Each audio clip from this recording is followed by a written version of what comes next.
Bonjour tout le monde et bienvenue dans cette nouvelle vidéo. On se retrouve aujourd'hui, comme il y a 15 jours, pour faire le bilan de mon abonnée qui, je le rappelle, habite toute seule avec sa fille en Belgique.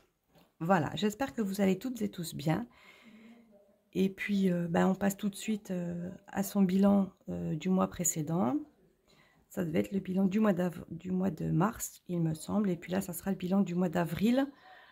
Où c'était le bilan d'avril et puis là ça sera le budget du mois de mai. Bref, je ne sais plus où j'en suis, toujours est-il que je l'ai fait dans l'ordre quand même. Et puis après tout, peu importe quel mois c'est, ce qui compte c'est de voir ce qu'elle a économisé. Allez, et ben c'est parti, on attaque tout de suite son bilan.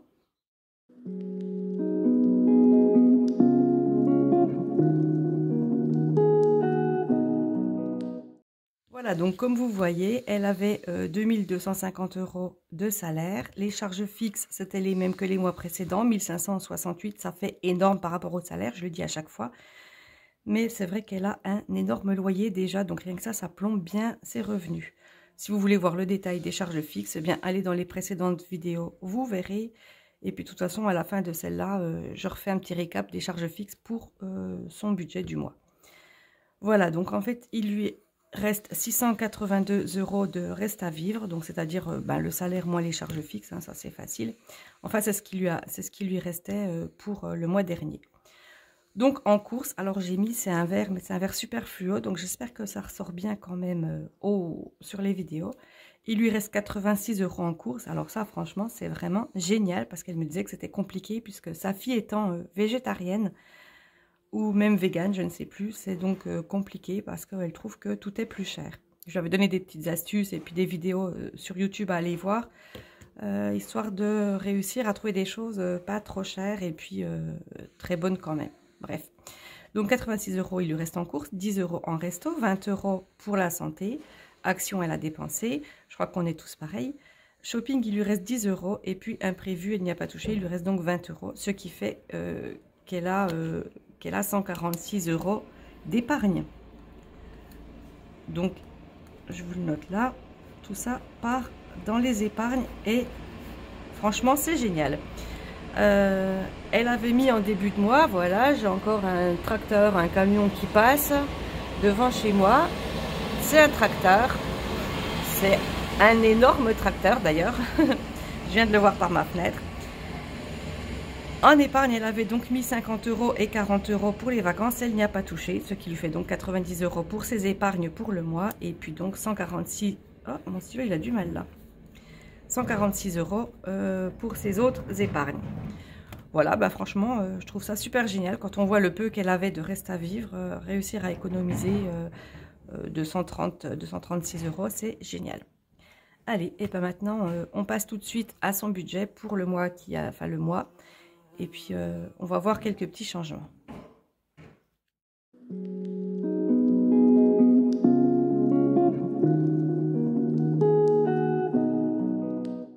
Déjà, le salaire a baissé un petit peu. Elle avait 2005, elle n'a que 2003. On passe tout de suite aux charges fixes. Alors, le loyer est toujours 2200 €. L'électricité, elle a dû avoir une régule. Enfin, en tous les cas, elle a eu une augmentation des mensualités. Elle paye 30 € de plus que les mois précédents. Elle est donc à 205 € d'électricité. Pour l'eau, elle paye 20 €. Elle payait 30. Donc bon, ça fait 10 € en moins. Mais quand on voit l'électricité comme elle a augmenté, c'est pas top. Mutuelle 12 €, assurance 46 €, c'est toujours pareil. Le syndicat qui est spécifique à la Belgique, c'est pour protéger les personnes dans leur travail ou qui perdent leur travail. Enfin, je ne sais pas exactement, mais elle s'est dit qu'avec tous ces soucis de santé, on ne sait pas ce qui peut arriver. Et donc, elle a adhéré à ce syndicat. Ça a augmenté, c'est donc passé à 25 €. Son abonnement Orange est de 80 € et puis la banque c'était à peu près 4 et maintenant c'est à peu près 5. Ce qui lui fait 1593 € de charges fixes. Et du coup, en reste à vivre, on est à 707 €. C'est vraiment pas énorme. On passe ensuite à ses enveloppes. Alors, ces enveloppes, elle a donc 1400 €. Elle a mis, pardon, pourquoi 1400? Elle a mis 400 € pour alimentation. Elle était à 450, mais comme il lui restait pas mal, du coup, elle a baissé un petit peu. Puis comme tout ça, ça a augmenté, faut bien réussir à rogner quelque part ailleurs. 20 € dans imprévu, c'est également ce qu'elle avait le mois dernier. 10 € pour action, c'est aussi ce qu'elle avait. 40 € pour santé, c'est ce qu'elle avait également. Pardon. Resto 30 €, eh bien, elle avait pareil. Et shopping 20 €, elle avait pareil. Donc, pour tout ça, mis à part les courses, elle avait la même chose. Et ce qui lui fait un total de... Alors, on est à 400, 420, 430, 460, 500, 520. Voilà, 520 dans les enveloppes. Elle est à 570, donc c'est bien ça. C'est juste l'alimentation qui a baissé de 50 €.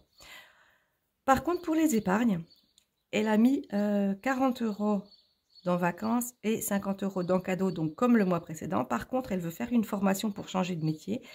Et elle a envie de la faire le plus vite possible, donc elle s'est dit qu'elle allait quand même mettre pas mal d'argent dans formation pour pouvoir se financer sa formation par la suite. Donc 50 € et puis 20 € pour les poubelles, ce qui lui fait donc un total de 160 €. Voilà, 160 €. Au total, ça fait donc 680. 680, avec mon stylo qui n'écrit plus, bon ben hop, on change.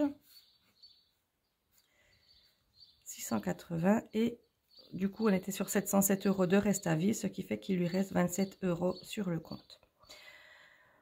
Voilà, et bien peut-être que je referai une vidéo bilan de ce budget, mais je pense qu'après je vais la laisser tranquille et puis gérer toute seule, puisqu'elle s'en sort très bien toute seule. C'est elle qui choisit, c'est plus moi du tout qui fait. Là je fais juste que vous redire ce qui se passe dans son budget.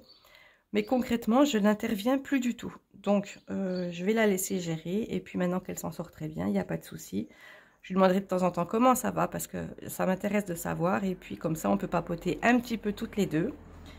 Mais elle a très bien intégré la notion de budget. Elle s'en sort super bien. Et puis, à partir du moment où on comprend comment ça marche, on fait quelques petites adaptations au début, quand on débute cette méthode. Et puis après, eh bien, comme vous pouvez le voir, tout roule pour elle.